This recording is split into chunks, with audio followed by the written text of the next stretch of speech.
पुराणों में शेषनाग, वासुकी, तक्षक और कालिया नाग के अलावा और भी कई शक्तिशाली नागों का वर्णन है। वे इतने शक्तिशाली थे कि देवता भी उनसे संभल कर रहते थे। तो चलिए जानते हैं उन नागों के बारे में जिनके बारे में दुनिया को बहुत कम ही जानकारी है। नंबर 6 पर है धृतराष्ट्र नाग। ये नाम सुनकर महाभारत के राजा याद आते हैं, लेकिन ये एक शक्तिशाली नाग है। धृतराष्ट्र नाग बल का प्रतीक है।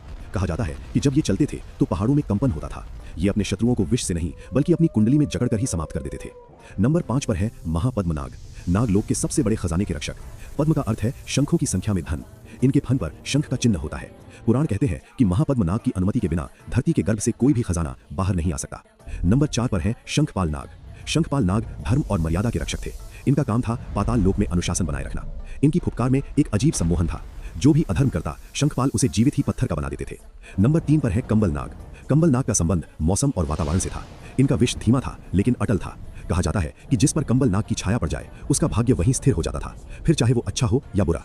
नंबर 2 पर है ऐरावत नाग। इन्हें नागों में सबसे सुंदर माना जाता है। इनकी त्वचा से इंद्रधनुष जैसी रोशनी निकलती है। ये अर्जुन की पत्नी उलूपी के पूर्वज थे। महाभारत में इनका वर्णन एक ऐसे नाग के रूप में है जो युद्ध में कम और कूटनीति में ज्यादा विश्वास रखता था। नंबर 1 पर है कर्कोटक नाग। छल और वरदान का अद्भुत संगम। कर्कोटक का विष जान नहीं लेता था बल्कि रूप बदल देता था। इन्होंने ही राजा नल को डसकर कुरूप बनाया था ताकि कलयुग उन्हें पहचान न सके। कर्कोटक का दंश राजा नल के लिए सबसे बड़ा कवच बन गया।